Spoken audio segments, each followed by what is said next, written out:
Bueno, Está copiando rápido, digo, yo lo puse Vale. parte de esta. como me decís y yo lo voy pasando.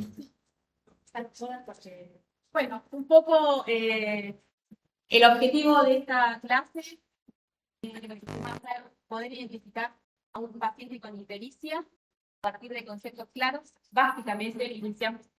¿Qué está marcando el tiempo ahí? Identificar un paciente con ictericia a partir de conceptos bien claros sobre su definición, su clasificación y su abordaje sindrómico. A partir de ahí, obvio, y en todo lo que se viene, y lo empezamos a practicar un poco en la historia clínica, es a partir de un razonamiento clínico ordenado, ¿sí? Llegar a una hipótesis diagnóstica y en base a eso, obviamente ahí vamos a incorporar el examen físico y laboratorio, este exámenes complementarios que requiera el caso. A partir de ahí, poder hacer una aproximación, una aproximación terapéutica y también una derivación oportuna. Muchas veces lo podemos resolver nosotros, pero muchas veces son patologías que necesitamos de otros especialistas para terminar de resolver, ¿sí? Bueno, esto es un poco nombrarle el contenido de esta clase, que la tenemos en orden. Bien, vamos a la definición. Nos ha pasado, y por eso queremos hacer mucho hincapié en esto, cuando preguntamos ¿por qué definís ictericia? ¿Cómo la definís con laboratorio? El punto de corte no saben.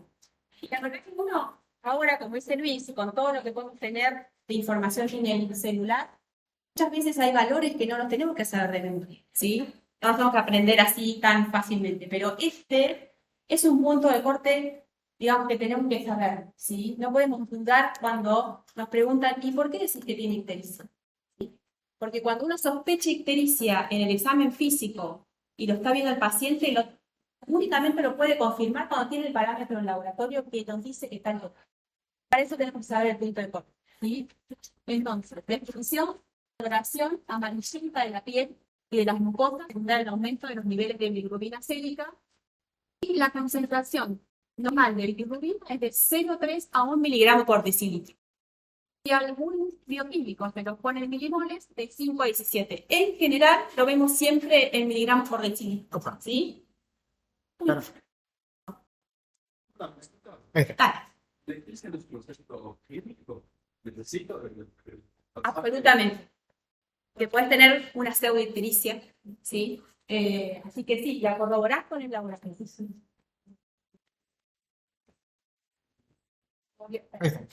A ver si no. O sea, la coloración amarillenta es un concepto clínico, Claro. pero después necesitas corroborarlo con el laboratorio. ¿Sí? Tenemos un mensaje que es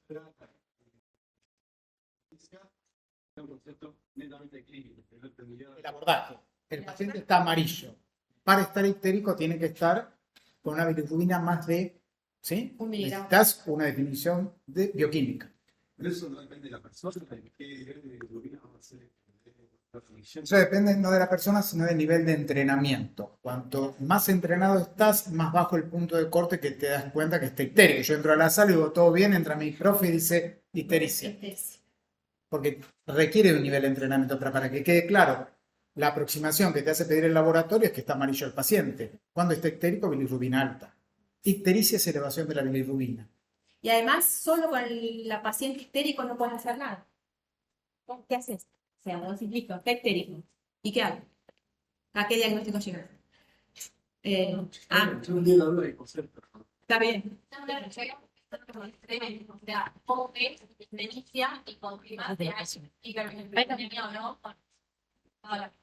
Exacto, porque a veces tiene bili normal y es una hipercaroteninemia, por ejemplo.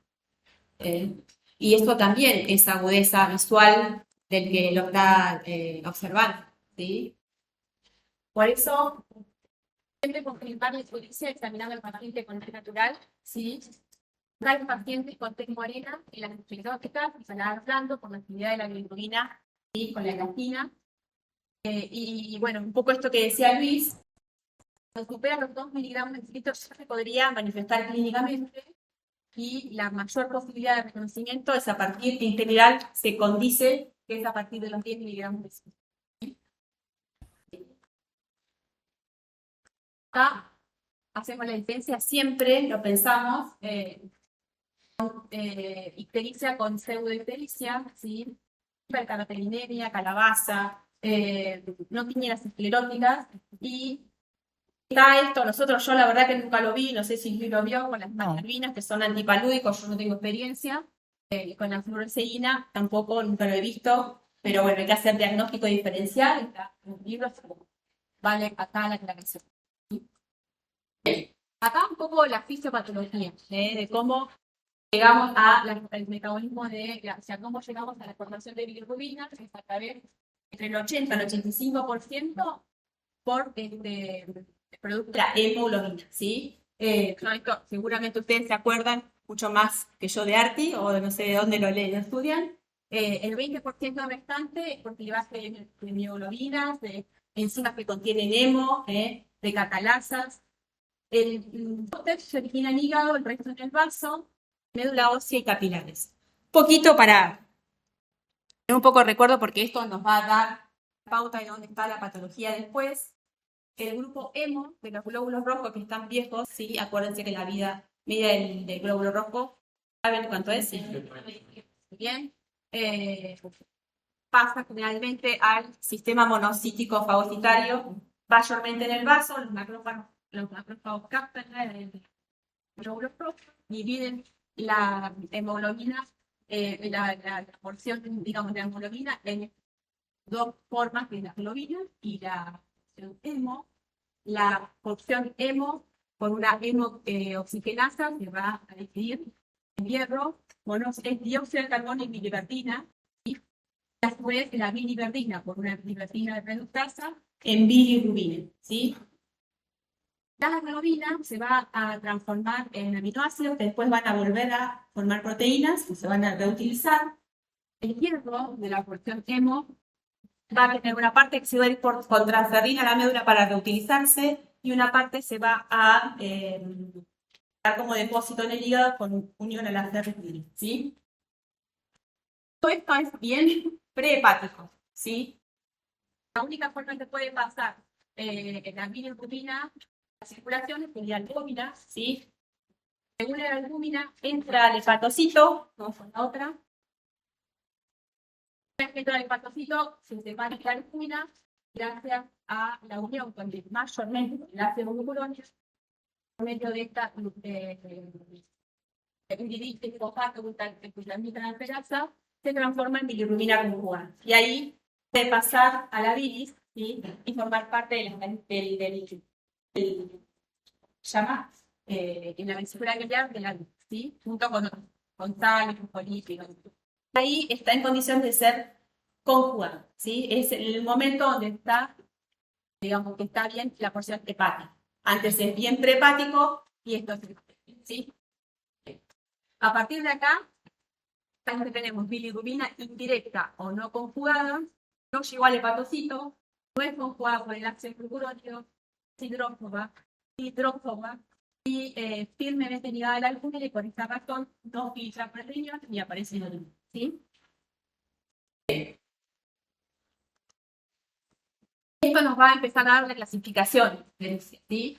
Tenemos una bilirrubina por dominio indirecta, no conjugada, bien prehepática, ¿sí?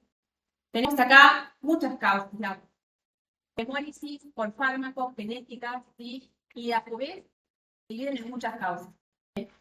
Es importante saber ahora todas las causas. No, tenemos que ver que tenemos una bilirrubina no conjugada, prehepática, y cuando empecemos a sospechar de esto por patrones de laboratorio, ahí podemos empezar a pensar en el diagnóstico, ¿sí? De hacer la anamnesis, el examen físico. La siguiente. La otra forma de bilirrubina que nos va a dar la clasificación es la bilirrubina directa o conjugada. Esta sí filtra por riñón y origina coluria cuando sobrepasa el umbral renal, y es el resultado de pasos metabólicos que ocurren en el hepatocito, ¿sí?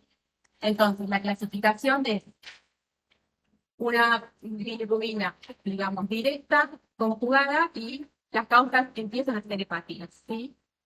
Tenemos por trastornos hereditarios, muy poco probables, la verdad que son poco frecuentes. Alteración en las enzimas que producen alteración en el transporte o en el almacenamiento, por lesión hepatocelular, ya sí, las vamos a ver, mucho, hepatitis virales, por fármacos, por alcohol, y por colehepatitis, ya sea intrahepática aguda, intrahepática crónica, intrahepática aguda, fármacos, sepsis, embarazo, y las crónicas cirrosis biliar primaria. Pusimos algunas, pero biliar primaria la tenemos que hacer por descarte, ¿sí? Linfomas por infiltración, ¿sí? Bien. Esta parte es bastante engorrosa, cuando no lo tenemos al lado de un paciente en un contexto clínico es difícil sumar datos. Y después tenemos hepática, digamos, bilirrubina directa conjugada, pero poshepática, ¿sí?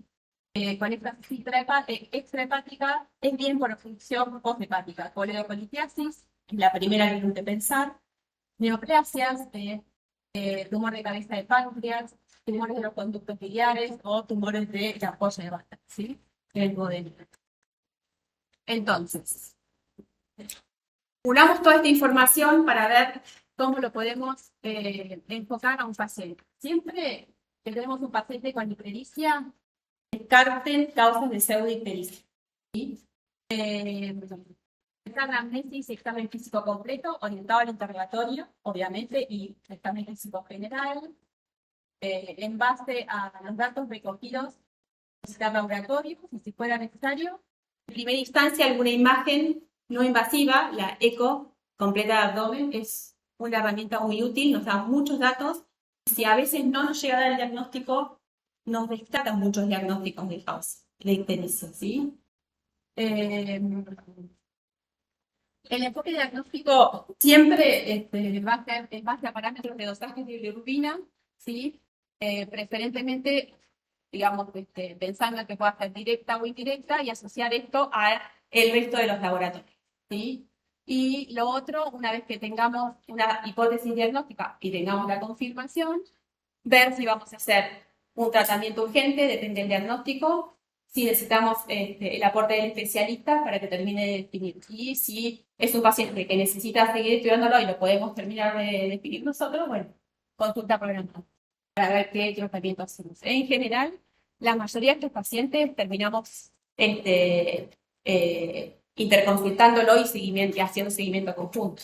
Entonces, hasta ahora, por lo que decía Gaby, tenemos pacientes que claramente los podemos enfocar de acuerdo a la bilirrubina que tengan elevada, ¿no? Si es una causa prehepática, es una bilirrubina indirecta.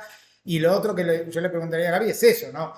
¿Cuánto o qué es lo más prevalente? Porque nosotros no queremos listas largas de memorización, sino, decime las 2 o 3 más prevalentes. Si bilirrubina indirecta alta, generalmente es una hemólisis, ¿no? Sí. Entonces vos tenés una persona que está pálida y amarilla, generalmente se trata de una anemia hemolística. La mayoría, después vamos a ver otras causas. Y después pensando en causas hepáticas o poshepáticas, si la bilirrubina directa está al alta. Pero yo me ponía a pensar esto, ¿no? Uno viene con una litiasis poshepática. Bueno, tenés una litiasis o un cáncer, digo, para mi cabeza.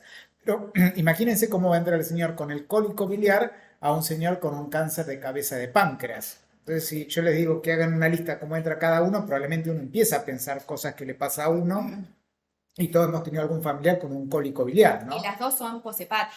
Las dos. Pero bueno, obviamente que cuando quizás los dos entren por guardia o no, pero bueno, el contexto clínico del paciente con un cólico biliar, con una colecistitis aguda, no es el mismo que el que viene con, por ahí alguna complicación por obstrucción, que a veces, obviamente, lamentablemente, el cáncer de páncreas nunca nos da tiempo. Entonces el paciente viene en complicación, viene ictérico, viene caquético, la verdad, y sí, lo podemos ver al principio, los dos están con ictericia, pero cuando lo empezamos a interrogar, empezamos a ver, los dos son poshepáticos y uno tiene un camino y el otro tiene otro. Sí. Lo que siempre dice Joaquín, la huella, si uno toma inadecuadamente una huella, puede confundir el camino. Entonces ahí, entrevista, volver a entrevistar, ¿no? Sí.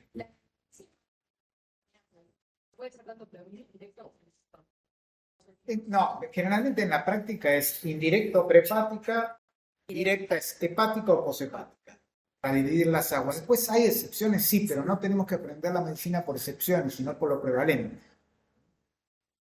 Sí, y bueno, un poco a eso también vamos nosotros, van a ver que en todos los libros enfocan a estudiar un paciente con ictericia por patrones. Y acá lo ven.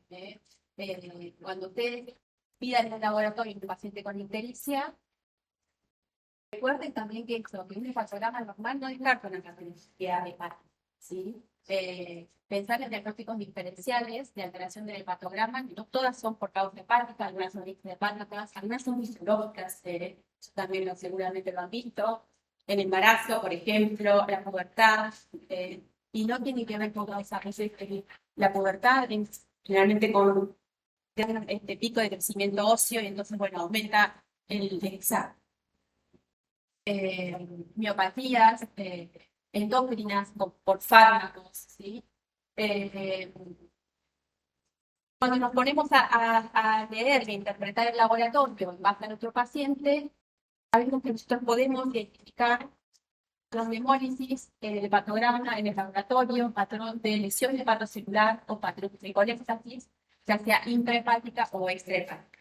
Y ahí tenemos un gran pantalla. Es muy raro que acá vayamos del camino, ¿sí? Tenemos el paciente, lo estamos pensando, tenemos una hipótesis, tenemos un laboratorio, vemos qué pasa en esa primera instancia, sobre todo con el hepatograma. Lo primero que tenemos que ver, Billy, tal aumentada, pero niño que directa, indirecta, y ahí empezamos a descuadrarlo a nuestro paciente, ¿sí? No todos los pacientes son iguales, así que siempre se basa a su paciente. No pidan nada que no lo pueda unir a su paciente. El programa va a sumar y a veces va a confundir, ¿sí? Siguiente.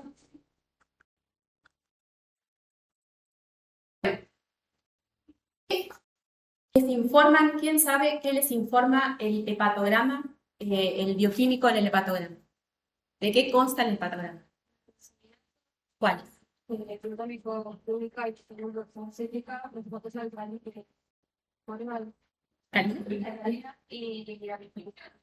bien. Muy bien, y a veces nos informa el colesterol total, ¿sí? Esas son las enzimas que nos van a informar y más la bilirrubina en el hepatograma. La GT va aparte, ¿sí? Si la tenemos que pedir, la 5-nucleosidasa, si la necesitamos y la tenemos disponible, raro, bien, no las informan, igual que el coagulograma, ¿sí? Eso también tiene que quedar claro. ¿De qué consta el hepatograma? Parece una tontería, pero muchas veces lo preguntamos y no lo sabemos. Entonces, en la práctica ustedes tienen que saber que el laboratorio que les va a informar el bioquímico en el hepatograma son estas tres, GO, se encuentran en el citosol y en las mitocondrias del hepatocito, pero también en otros lados como el músculo cardíaco, genético, cerebro, riñón. Un valor normal de corte puede variar de acuerdo al laboratorio, pero es entre 31 y 37 unidades por litro. La TGP es exclusiva del hígado. Se encuentra solo en el citosol del hepatocito. Esto es muy importante cuando vamos a interpretar el hepatograma, ¿sí? Indicador de lesión celular, su valor ronda entre los 21 y 40 unidades por litro, ¿sí? Que lo mencionan por litro. La fosfatasa alcalina, 80% de origen biliar, ¿sí? Su aumento indica alteración en el flujo biliar. Hacer la de ver si nosotros estamos sospechando una ictericia de causa poshepática, lo que tenemos que interpretar es que probablemente TGO y TGP estén levemente aumentadas, pero la FAL va a estar muy alta, ¿sí? Y esa nos apoya a nuestra hipótesis de diagnóstico, ¿sí? Si no tenemos una FAL muy alta, es muy raro y hay que reencaminar el interrogatorio, ¿sí? A veces la apoyamos con otras enzimas, pero bueno, la FAL es un indicador de alteración en el flujo, ¿sí? Siguiente. Tenemos otras, que son las 5-nucleosidasa, también se forman en el hígado, acompañan los aumentos de FAL en procesos de origen hepático, ¿sí? Junto a aumentos de gamma GT, que también es específica de obstrucción, cuando apoya la FAL, ¿sí? Cuando tenemos el paciente que estamos sospechando de una patología obstructiva. La gamma GT dijimos que en el proceso también está define procesos hepáticos junto a la FAL y además se usa para seguimientos de inductores hepáticos como ingestos de alcohol. Tenemos una gama GT aislada muy alta en un contexto clínico que nos avale. Podemos sospechar, por ejemplo, pacientes que son pacientes que tienen problemas con el uso de alcohol, pero que han hecho una ingesta abusiva nueva, con mucho caudal de alcohol. Y bueno, una gama GT muy alta nos apoya, ¿sí? La LDH es un marcador de hemólisis, es un indicador de masa ocupante tumoral y es un marcador sistémico de inflamación tisular. No se usa para muchas cosas, para seguimiento oncológico, se usa para como un patrón de apoyo a la hemólisis, se usa para procesos, por ejemplo, de tromboembolismo pulmonar, todo lo que haga una inflamación sistémica tisular, puntualmente en algún tejido pulmón, circulación, puede estar aplicada. Digamos, sola, así aislada, no nos va a dar un diagnóstico. Tiene que apoyar a una sospecha, ¿sí?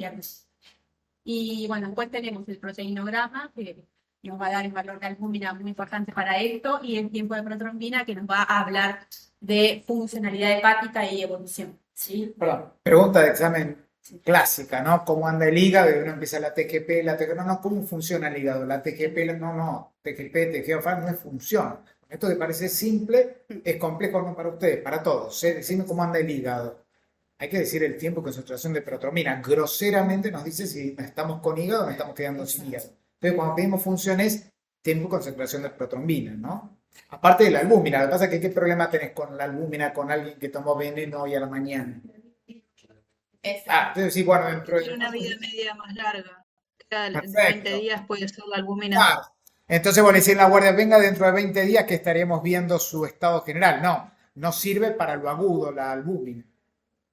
Lo vamos a ver un poquito más adelante, pero esto que dice Luis no solamente es para nosotros, es de mucho peso para el paciente, porque tenemos que actuar rápido. Es un paciente que es una hepatitis viral que tiene mala evolución, una hepatitis fulminante, y es un paciente que tiene criterio de trasplante, si no se muere. Entonces, tenemos que saber leerlos, pero ni siquiera no para nosotros, para saber que tenemos que actuar rápido con ese paciente, porque como dice Luis, se está quedando sin hígado, ¿sí? Por alguna razón se está quedando sin hígado. Bien, muy bien. Hay causas no tienen que ver exclusivamente del hígado que alteran las enzimas hepáticas. Por ejemplo, una albúmina disminuida, hay muchas causas. Vamos a ir viendo algunas enteropatías, síndrome de mala absorción severo,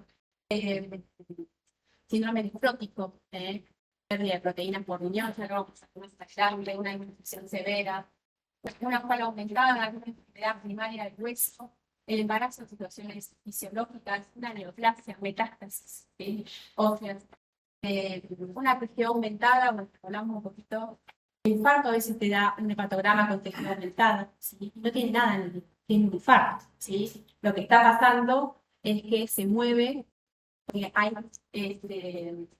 TGO en citosol y mitocondrias de otros tejidos que no solamente el hígado, ¿sí?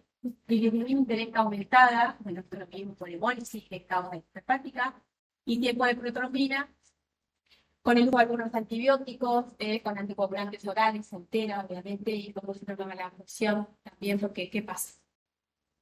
Y no puede asociar.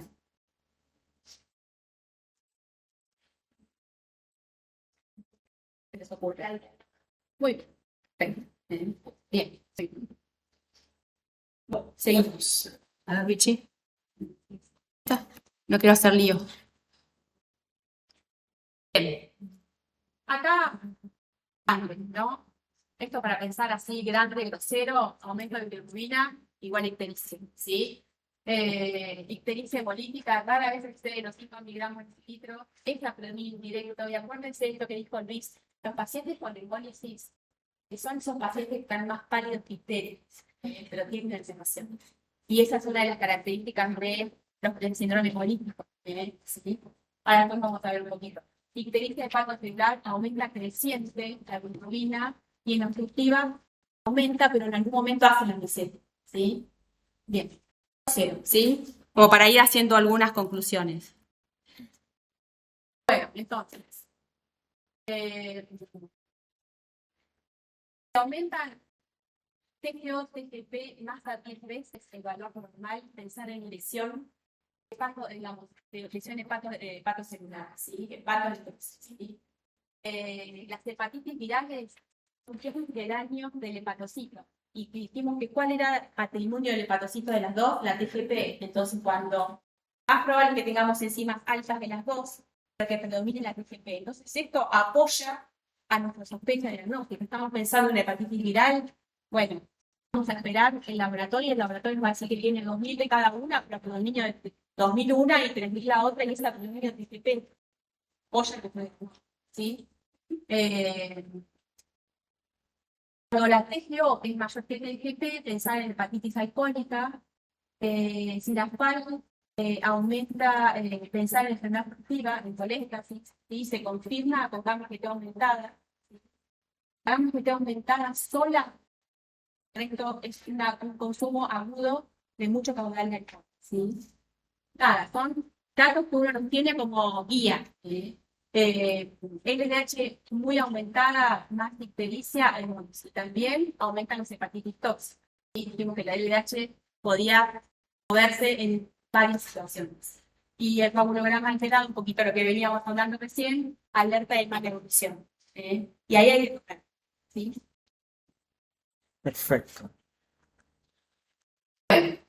Pasamos los patrones. Patrón de hemólisis. El paciente a veces, depende de la causa, puede venir asintomático, puede venir con dolor en el dorso, artralgias, puede tener una vesícula, sí o sí tiene esplenomegalia porque tiene mucho trabajo ahí, el brazo, con la ruptura del lóbulo rojo. Bilirrubina total, menor a 6 miligramos por ciento, sí a predominio directa menos del 20, o sea que a predominio sí o sí indirecta. Tanto conjunto, pero en realidad tienen la idea que la hemólisis es bilirrubina total aumentada, predominio indirecto. TGP normal, FAC normal, tiempo de bilirrubina normal, LDH normal. No, ¿y el paciente está de qué manera si tiene una hemólisis? Vale. Vale, no, acuérdense de eso. Claro, pues si no parece que simplemente se trata de una... Esto hay que saberlo, pero tenés una alteración del hemograma que va a hacer con una hemoglobina baja, ¿no? ¿Y el volumen muscular? ¿Cómo podría estar? ¿Normal o? Las hemólisis son normales. Bueno, acuérdense, perdón, que es mucha la destrucción, lo que puede aparecer son reticulocitos y puede haber macrocitos. Otro dato que a veces se pide para sumar es la aptoglobina. La aptoglobina está baja porque se rompen mucho los glóbulos rojos y hay un complejo hemoglobina-aptoglobina que cuando hay mucha caída del glóbulo rojo, cae la aptoglobina. Entonces también es un parámetro que apoya la hemólisis, ¿sí? Patrón de lesión hepatocelular. Puede tener náuseas, vómitos, fiebre, anorexia. Hepatomegalia blanda, puede estar presente. La esplenomegalia depende la etiología de la lesión. Por ejemplo, una nucleosis. También, acá la bilirrubina total está aumentada a predominio directo, ¿sí? La TGP aumentada mucho más que la TGO y la FAL está aumentada, pero no es la que predomina, ¿sí? Puede estar aumentada 2 veces, 3 veces o no, claro. Y el tiempo de protrombina está alargado o también puede estar normal, tiene buena evolución, pero hay que seguir, ¿sí? Hay que seguirlo de controlarlo del ser. Después tenemos patrón de colistasis. Intrahepática tiene gran ictericia, acá aparece alcoholia, coluria, perfusión, ¿sí? Puede aparecer prurito dependiendo de la intensidad de la ictericia, del aumento de la bilirrubina. Hepatomegalia blanda, bilirrubina total aumentada, también a predominio directo, ¿sí? Acá todo lo que es hepático es siempre directo, ¿sí? TGP aumentada 2 a 5 veces, la FAL aumentada, la que más aumenta, yo digo 3 a 5 veces, a veces 6 más, y el tiempo de protrombina depende de la causa, puede estar alterado. ¿Sí? ¿Por qué? Alarga el tiempo de protrombina, una colistasis significa obstrucción intrahepática en este caso. Porque prolonga el TP. Funciona mal el hígado, ¿cuál es la fisiopatología principalmente? De paso toma y ellos piensan, cruje, cruje. Acuérdense que siempre una pregunta trae incomodidad porque uno tiene que pensar, pero eso está bueno porque es lo que a uno le hace mover las neuronas, ¿no? Por los factores dependientes de vitamina K. ¿No? Perfecto. Pero ¿por qué no se absorbe la vitamina K? ¿Por qué? Después repasaremos para mañana cuáles son las otras vitaminas liposolubles. ¿Se entiende? No hay vitamina K, no hay vitamina no se ponen las vitaminas liposolubles y se te prolonga esto. ¿Funciona el hígado? Bueno, después veremos si hay alguna terapéutica. Y causas de patrón de obstrucción hepática, también tiene la ictericia, tiene alcoholia, coluria, esto tienen fiebre muchas veces, está conectado, está detectado dolor hipocólico, de hipocondrio derecho, ¿sí? Dolor cólico es dolor de lucha a una función, como pasa, por ejemplo, en el cólico renal. ¿Sí? Hepatomegalia, vesícula palpable, dolorosa, depende de la causa, ¿sí? Bilitotal, también aumentada por emisión directa. TGP aumentada mayor a 3, el valor normal, pero la que siempre está más aumentada sigue siendo 4. Siempre post hepático, ¿sí? Depende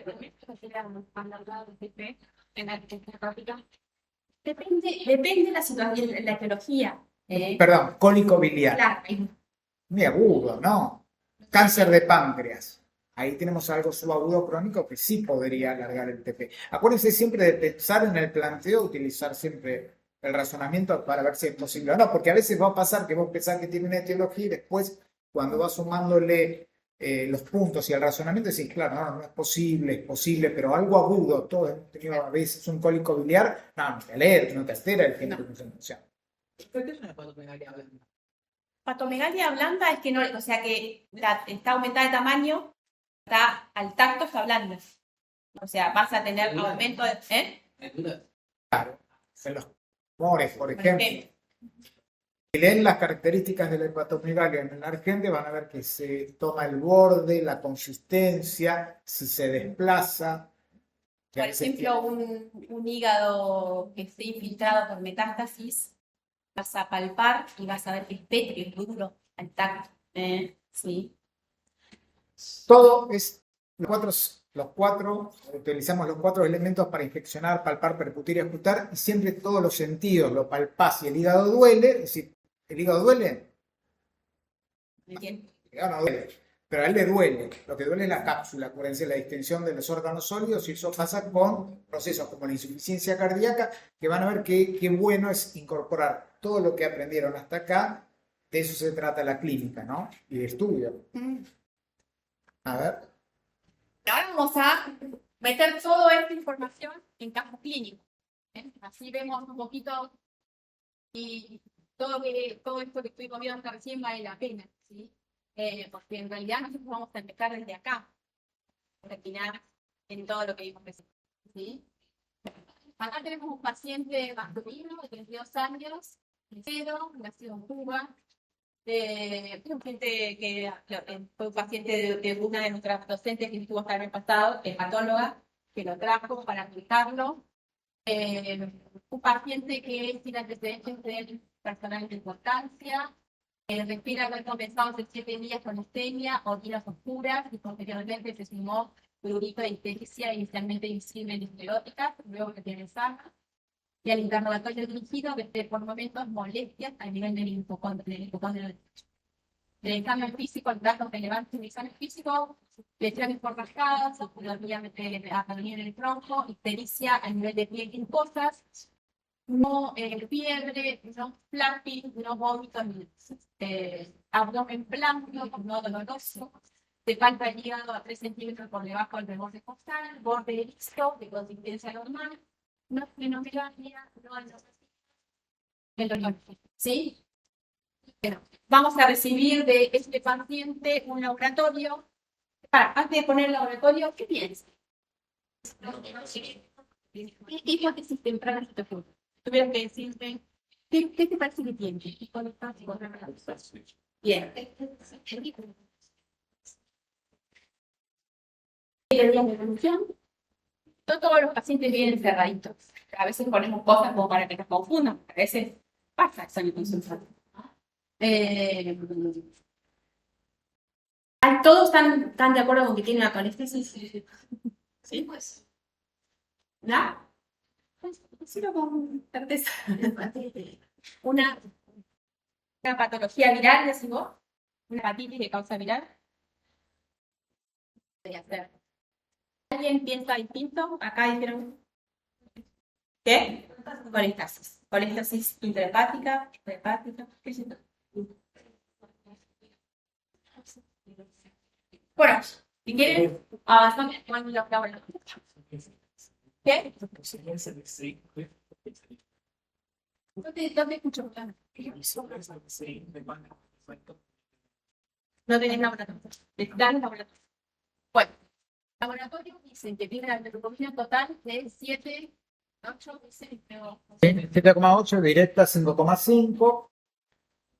Una TGP 2400. ¿La querés leer? 2450 y una TGO de 1550. Nosotros decimos en la práctica que a veces los puntos de corte, chicos, varían donde estén laburando. Por ejemplo, donde vos trabajás o donde vas a trabajar. Entonces, multiplíquenlo. El paciente tiene una TGP por 20, por 15, ¿se entiende? Cuando transmitan por 10, por 15, por 2, ¿ok? ¿Cuánto tiene aumentado el valor? ¿Sí? FAL de 260 para un normal de 270, gamma GT normal, albúmina de 4. Tiempo de protrombina, 60.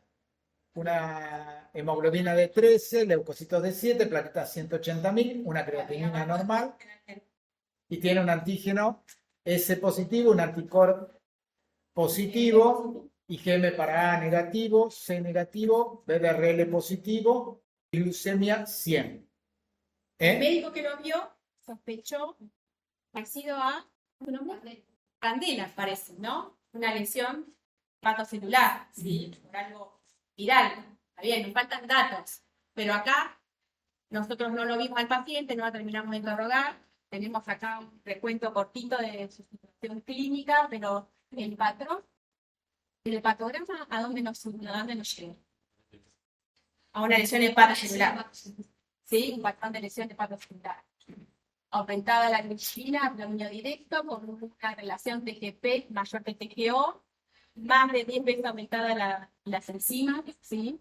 Una FAL normal, o sea que toda esa sospecha que tenían los chicos de una colestasis se nos fue, ¿no? Y ahora a su vez tenemos toda la serología viral y además un plus que es BDRL positiva que después veremos. Sí, perdón, que no está mal que uno tenga una hipótesis y después refute, lo que tiene que tener la capacidad, porque a veces pasa, dije colestasis, no, pero la FAL es normal, dije colestasis. Y eso requiere un entrenamiento que nos permita replantear el diagnóstico cuando uno tiene la evidencia. Por eso que eso también es una competencia para nosotros. A veces sí, a veces no. Igual un concepto. ¿Duele? No es hepatitis. Ahí describe el libro que es un dolor sordo, bla, bla, bla. Pero cuando ustedes tengan un dolor severo en el hipocondrio derecho, tienen que pensar en mecanismos obstructivos, ¿no? Claro, el libro van a ver que tiene dolor sordo, malestar, duele la hepatitis. Sí, pero no es dolor.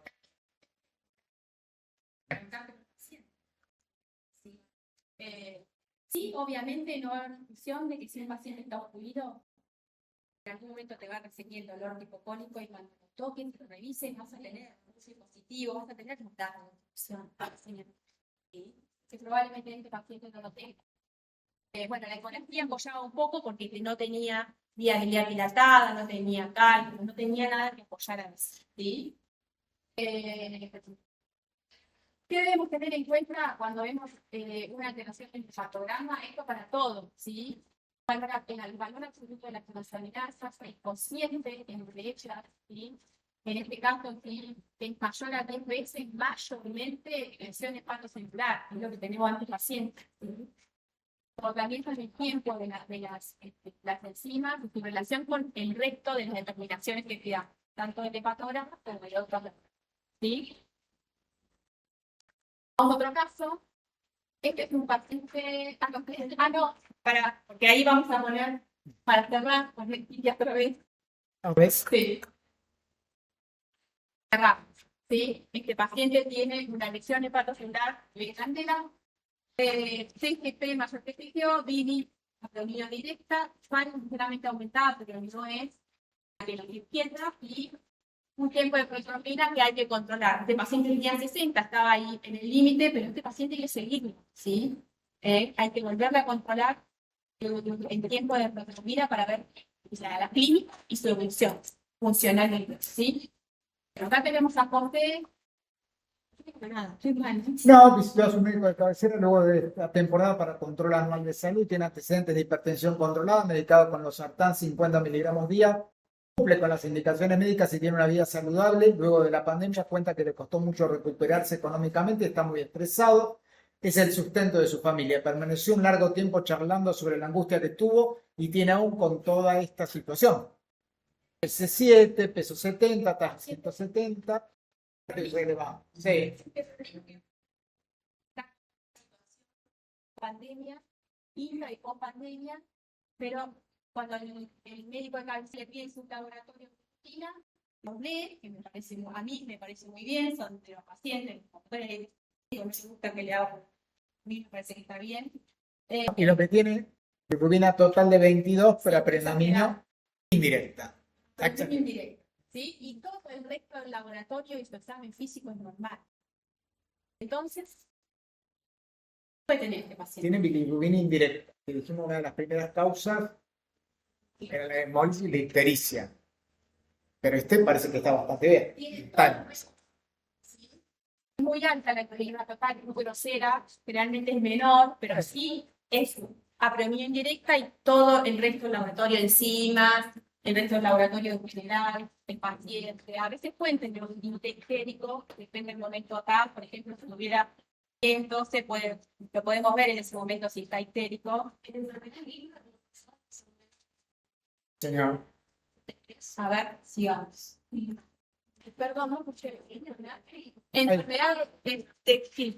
Esta es una entidad benigna en que muchas veces si uno no tiene este concepto muy claro, empieza a estudiarlo al paciente, la angustia, y la verdad es una situación que lo que le pasa al paciente en forma esporádica es un descenso de la enzima que ayuda a conjugar el ácido glucurónico con la bilirrubina, y entonces en ese momento, para alguna situación puntual, un estrés intenso, una menstruación en la mujer, un ayuno prolongado, un cuadro febril prolongado, puede hacer que tenga descenso de esa enzima, de disponibilidad de esa enzima, y que conjugue menos, entonces tenga bilirrubina predominio indirecto aumentado. Perdón, y como médico de cabecera, pasé por la guardia, esto es una hepatitis, después va vos a verte por una hepatitis, porque hepatitis para nosotros ahora empieza a tener un concepto. Si vos viste a alguien amarillo, le dijiste hepatitis y le arruinaste el día. Y por ahí tiene este síndrome de... Y aparte los pacientes se arriesgan, se ven un ojo amarillo, ven el laboratorio, ven los valores de referencia y lo ve alterado. Bueno, uno tiene que asegurar que este paciente tiene una entidad benigna, que se resuelve sola y que no tiene que seguir estudiando. ¿Sí? Estamos metiendo todo lo que vimos de información a situaciones de pacientes. Es mucho más sencillo empezar a pensar con una situación clínica. Por ahí que tiene dolor abdominal, fue a la guardia por 36 horas de dolor abdominal, vómitos. Cuando el médico llega, lo interroga y rescata que el dolor había comenzado un día antes, luego de festejar el cumpleaños y haber comido de todo. Siente dolor casi total en el cuadrante superior derecho del abdomen, es continuo, moderado, con picos de mayor intensidad, eso es cólico.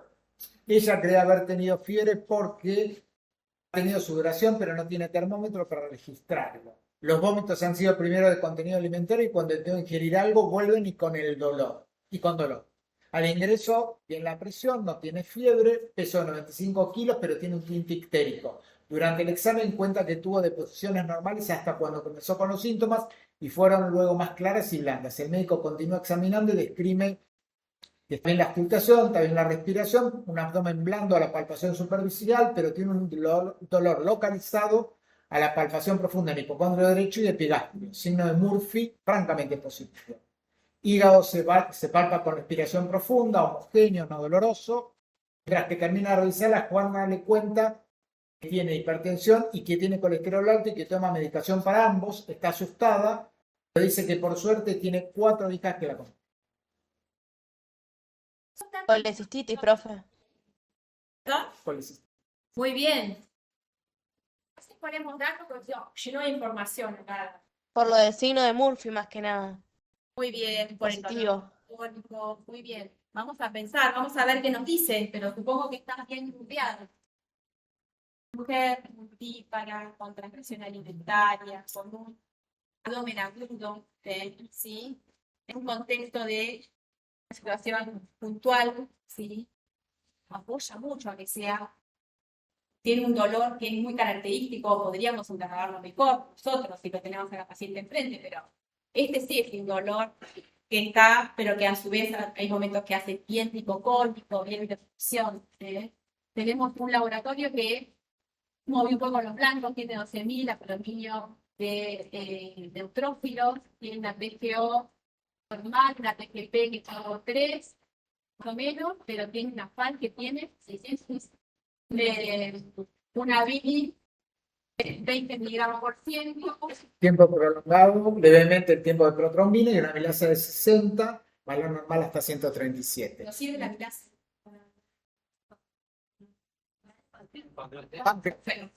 Ahí está. ¿Y qué relación tiene? No. A ver.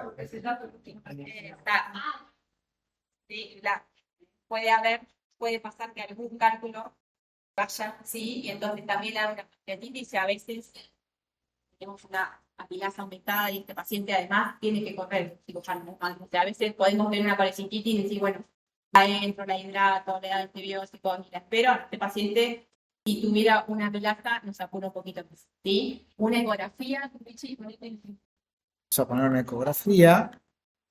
también la ecografía, a diferencia del paciente con hepatitis, nada, que nos apoya. ¿Sí? Tiene una vesícula que tiene engrosamiento en la pared, presencia de líquido perivesicular, presencia de cálculos, debilidad hepática dilatada. Tenemos un bonio para pensar en lo que dijo nuestra compañera, nuestra estudiante de la que está con, ¿cómo te llamas la que está conectada? Que viste muy bien. Entonces, esta paciente tiene una parálisis hepática, bien. Dolor cólico, hipocondrio derecho, marfi positivo, vómito, bili, apremión directa, renio y PGP por 2 o 3, creo que no van a pasar más de eso. Perdón, ¿y después qué le pasa a eso? A esas enzimas. ¿Se entiende lo que ponen ahí, Gabriela? Bajan. Es decir, tiene que haber una cinética. Yo digo, me duele muchísimo, estoy bárbaro del dolor. Y las enzimas continúan altas, decís, hipótesis no va, porque debería haberse obstruido, subido y después bajado. No bajan. Replanteo de hipótesis. Bajan, tengo diagnóstico.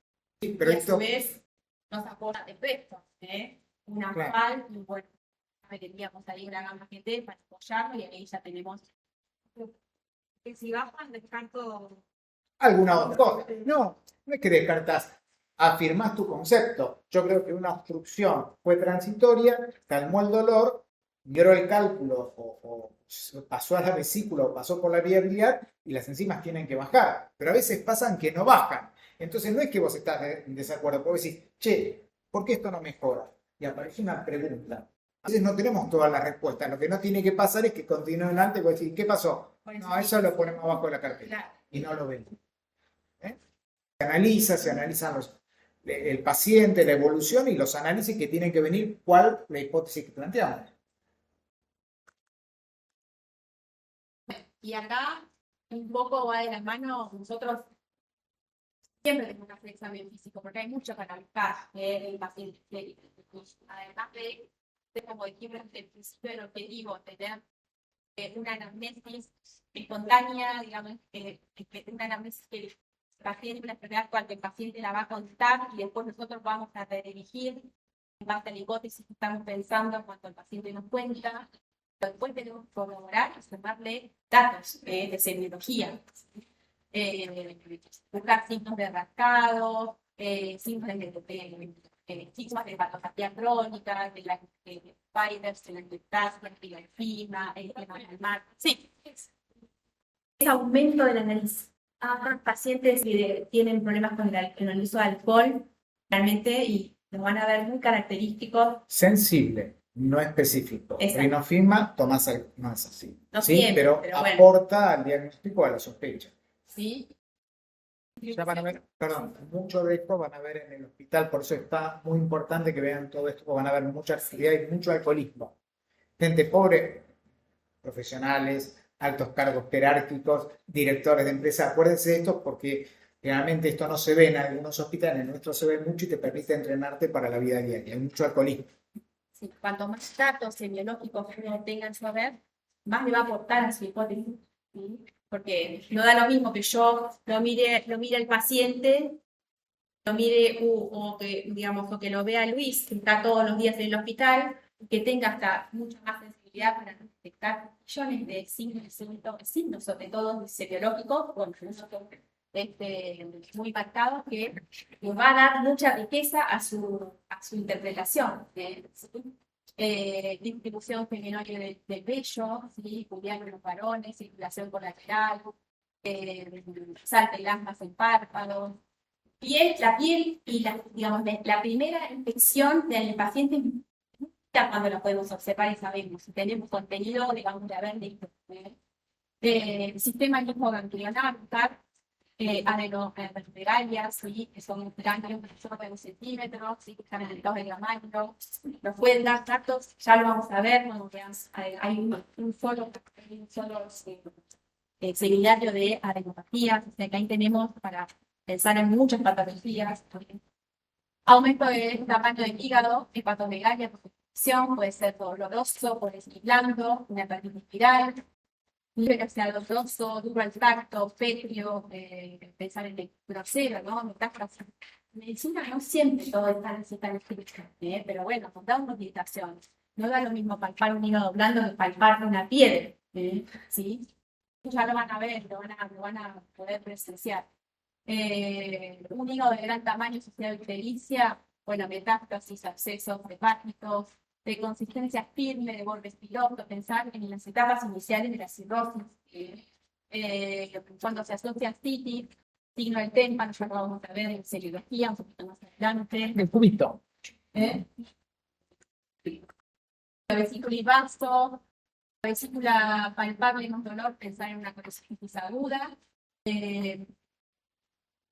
una vesícula palpable más pericia, pensar en el signo de Pardipi, oler ley de Courvoisier-Terrier.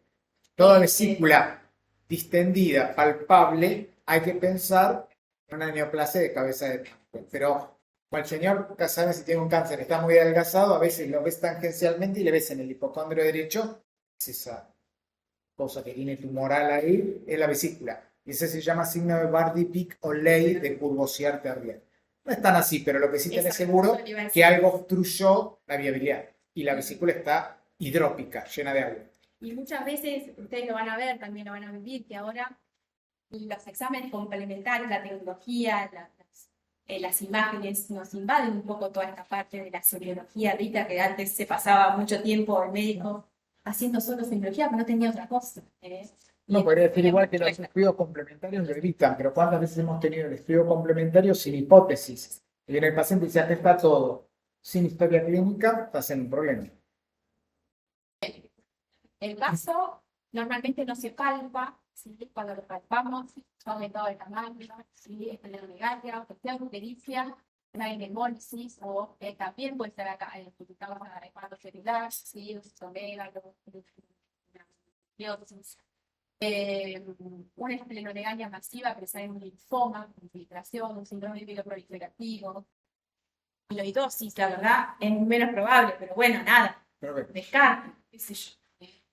A veces nos pensamos y pedimos cosas y decimos, no lo tiene, no lo tiene, tenemos que ir pensando y bueno, una barra es una amiloidosis, esplenomegalia más colectas y penales con la esclerosante, granulomatosa, semilla, en el hígado se ve, ¿no? Sí. Lamentablemente. Mucho. Esplenomegalia asociada a hepatitis viral, omégalo o biosis. Sigo repasando un poco. Generalmente, una de las cosas que te hace es síndrome febril prolongado, por ejemplo. Y apoya eso, más el interrogatorio, más la forma de presentación, más el contacto, y va sumando, lleva ahí. Es la primera sospecha. ¿Sí? Después buscamos solo, pero si no, buscamos otras cosas, ¿sí? Manifestaciones neurológicas, ¿sí? Estos son pacientes muy complejos, son pacientes lo que vienen con un daño hepatocelular crónico, alguna intercurrencia infecciosa o una ingesta copiosa con los del sector compensan y hacen esto, ¿sí? Hacen por, digamos, por complicación neurológica, neuropsiquiátrica y neuromotora, se ponen confusos y hacen manifestaciones como de mioclonías o de temblores, y es característico. Pérdida y recuperación del tono. Exacto. No es un temblor, Ahí lo es pérdida y recuperación del tono. Parece que no se ve. A ver si te fijas una vez más. Bueno, Ah, no, porque lo tenemos. ¿Tipiélago? No, pero no arriba. sí, pero no sé si. Ah, no se ve. Bueno, ahora volvemos, pero acuérdense que es pérdida y recuperación del tono, haciendo una hiperextensión de la mano. Pongan la mano atrás, tienen que estar conscientes, si está dormido no sirve, separe los dedos y aparece esto. Como dice Gaby, al no tener hígado, aparece en el cirrótico, no tenés hígado, ¿qué hace todo el amonio del intestino? Hace un shunt y va directamente al cerebro. Es amonio. El amonio que no tiene las En proteínas. realidad, exacto, las proteínas de la dieta, digamos, que llegan hasta el intestino por circulación portal, llegan al hígado para que el hígado metabolice y eso lo transforme en urea por pasos bien metabólicos y lo elimine por riñón. Cuando no tenemos hígado, por una insuficiencia hepática, aumenta el consumo de amonio y el amonio es tóxico a nivel del espacio presináptico porque disminuye la concentración de neurotransmisores ahí y lo pone confuso y a nivel motor y produce todo este movimiento bien característico del flapping. Son esos pacientes que tienen encefalopatía hepática por falta de poder metabolizar el amonio y tienen dos grandes manifestaciones, bien de neuropsiquiatría, digamos que son confusos, agresivos, depende de la concentración que tienen y los motores, ¿sí? Una copa de medio es sostener el techo. Otra forma de extender bien la mano, así como sostenes el techo. Y aparece esto. No es un temblor, es pérdida y recuperación del tono. Pérdida y recuperación del tono. Y por la casuística en el hígado, van a tener muchos pacientes que ojalá algunos puedan ver. A veces No es fácil, ¿no? Ahí, Que todas aparecen las pacientes, ¿no? Todas. Claro. Ahora después cuando sigamos avanzando en sistema digestivo y veamos síndrome acítico hematoso y vean complicaciones, Es la próxima, Conchita. creo que es la próxima, los que están recorriendo el hígado y que están en internación, ven muchos de estos pacientes lamentablemente. Y la verdad que uno dice, wow, bueno, veo una encefalopatía hepática, tiene sus dos lados, no está bueno. Ven el paciente en una condición que no está buena, está muy vulnerable, sufre, o sea, cuando está un minuto conectado, es un paciente que lo van a ver y no les va a gustar. Bien. Bueno, orina y heces, coluria, orina oscura o caoba, por presencia de líquidos biliares y biliares, mancha la ropa interior y tiene una espuma persistente que a diferencia del síndrome nefrótico, esta la agitamos, debería pasar y desaparece, en el nefrótico no. Perdón, esto es descrito por los viejos semiólogos, Exacto. donde la ropa interior era blanca. Hoy en día, cuidado, porque por ahí nos mancha la ropa, pero lo que quiere decir es que cuando hay resto, mancha la ropa de amarillo, blanca, y la que tiene proteinuria no la mancha. Pero hoy en día no creo que haya ropa interior muy blanca. Un poquito más de lo mismo. Todo esto queda como relegado a muchos exámenes complementarios, a poco tiempo, y muchas veces lo vemos. Qué interesante, ¿no? Porque vos me decís, yo estoy histérico, tengo la orina oscura y yo digo coluria. Pero la hemólisis oscurece la orina y no por coluria. Ojo.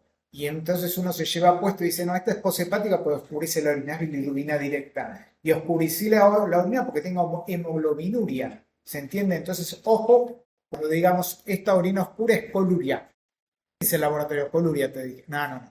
Laboratorio. La hipótesis bien planteada hace que después se pida un complementario. En las heces pasa lo mismo, guacolia, Bueno, disminución absoluta o leve del color, y esto también nos habla de obstrucción, ¿sí? Dependiendo del grado de obstrucción. Entonces, vamos con el tiempo, estamos muy mal. ¿Estamos bien? Ah, ok, bien. Ya vamos terminando. Imágenes adicionales no invasivas a la cabeza, la ecografía, Si a veces no nos alcanza con la ecografía porque estamos sospechando una colesterosis hepática de causa neoplástica, un tumor de cabeza de páncreas, sabemos que el método de la ecografía no es el mejor porque no nos da datos fidedignos de retroperitoneo. Y a veces no es tan florido el cáncer de páncreas como para que lo vean. Yo pocas veces he tenido la sospecha de un cáncer de páncreas y diagnosticado solo en primera instancia con una ecografía. Pero sí nos va a dar, digamos, nos va a dar otro diagnóstico. Si seguimos con nuestra sospecha, bueno, subiremos un escalón y iremos a una tomografía. ¿Sí? Resonancia para evidenciar procesos obstructivos que no pudimos ver tampoco acá. En la ecografía nos quedan dudas. ¿Sí? Después tenemos acá un poquito más de lo mismo, que es la dirección. Es costo efectiva, es redituable y la que tenemos que empezar. ¿Sí? Les aviso que si tienen entrenamiento, el clínico hace ecografía al pie de cama, ¿no? Ahora. Sí. Sí.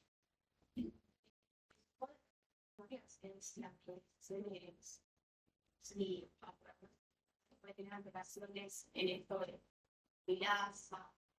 No, generalmente la milasa no, a menos que sea muy agresivo el crecimiento.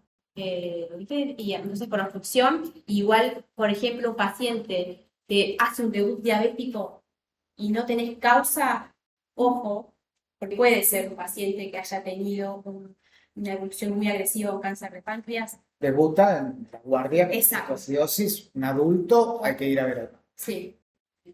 ¿Sí? Sí. Bueno, diagnoscopía digestiva alta nos sirve para los pacientes con cirrosis para ver hipertensión portal. No lo hacemos nosotros, los clínicos, obviamente. Ahí tenemos que ayudarnos con el gastro. Y la colangiopetrograda endoscópica la hacen intraquirúrgica, ahora la hacen de rutina, con justamente esto de si se le escapa algún cálculo, no vaya a ser cosa que resuelven lo que vieron, después la tienen que reentrar porque el paciente no anda bien, se pregunta que tenía un cálculo residual, ¿sí? Un poquito, bueno, estigmas de hepatopatía crónica, ¿sí? Esto lo van a ver, anomalías en la distribución del vello, porque hay alteración del metabolismo de los estrógenos, entonces los pacientes con cirrosis hacen distribución distinta, digamos, distribución anómala del vello, circulación colateral en el abdomen, distribución portal, sífilis, queratomastia. Todo esto nos ponemos un poco como más avisados en verlo cuando estamos en un paciente que sospechamos pues, sí. ¿Es necesario ver las esos signos? ¿Perdón? ¿Sí? ¿Hacer una veda? Sí.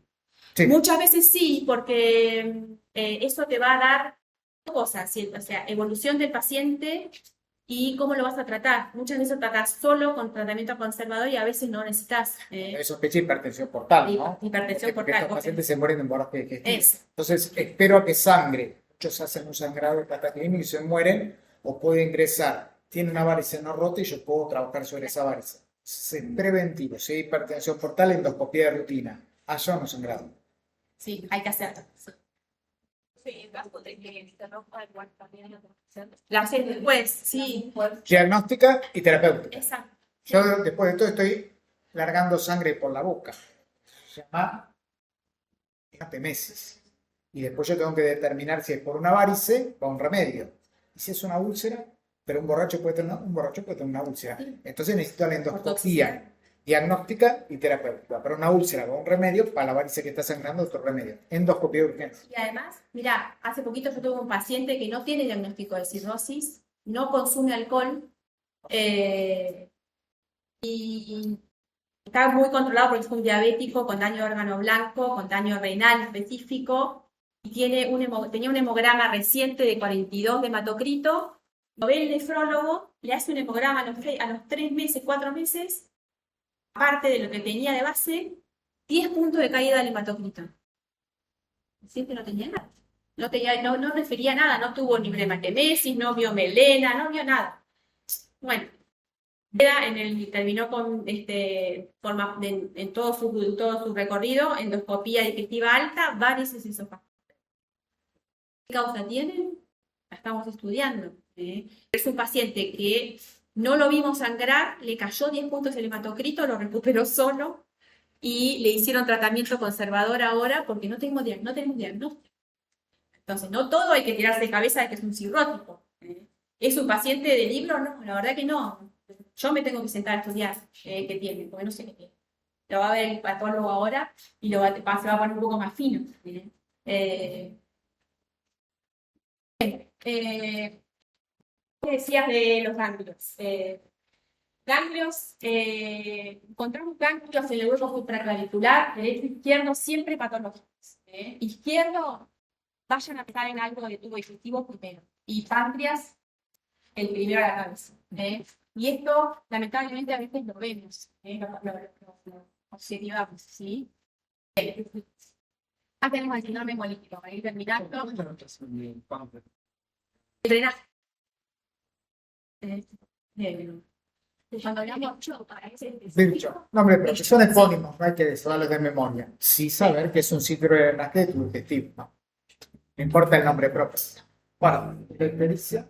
Ictericia, lo que hablamos recién, que lo recalcamos siempre, son pacientes más anémicos que histéricos, hiperbilirubinemia, pero indirecto, anemia, que era lo que decía Luis, ¿sí? Y vasto palpable, piensen en moles. Y arrancar con el frotis, hay que pedírselo, y otra cosa, porque el frotis nos va a dar datos para ver si es por fibrocitosis, ¿sí? Ahí empezamos, hay un montón. Después le vamos a pasar, después le voy a sumar algún artículo de hemólisis que está súper práctico para encarar eso, porque hay muchas patologías. Tenemos que ver si es de causa hereditaria, si es autoinmune o no, y ahí arrancamos. Pero tenemos anemia al final. Claro, no vamos a ver. Bueno, y esto un poquito lo que hablamos. Sí. ¿Qué se da la esplenomegalia en la hemólisis? Porque es la que hace hemocatéresis. El cementerio de los glóbulos rojos. ¿Sí? Bien, bien. Bien, y esto es lo que hablábamos un poquito, que lo que decía Luis también, por ejemplo, en el curso de una hepatonecrisis aguda, hay una punta de las enzimas ojo, y una alteración muy prolongada del hemograma, ojo, de pensar en hepatitis fulminante, re mal pronóstico, hay que correr con el paciente para buscar meterlo en trasplante, ¿sí? Acá la activa, ya la hablamos, o sea, ya esta ya la tienen recomendada, creo que referencias y ya está. Bueno, hay mucho que estudiar. Acuérdense que es un inicio lo que hace Gaby, ahora hay que ir a leer a la gente. Bueno, Gaby. Muy bueno.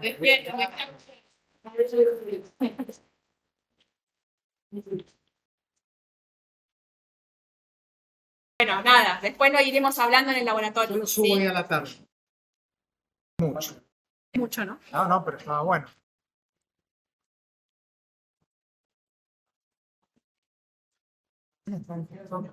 ¿Cómo hago para abrir? Ahí. Profe, yo tengo unas consultas. Pará.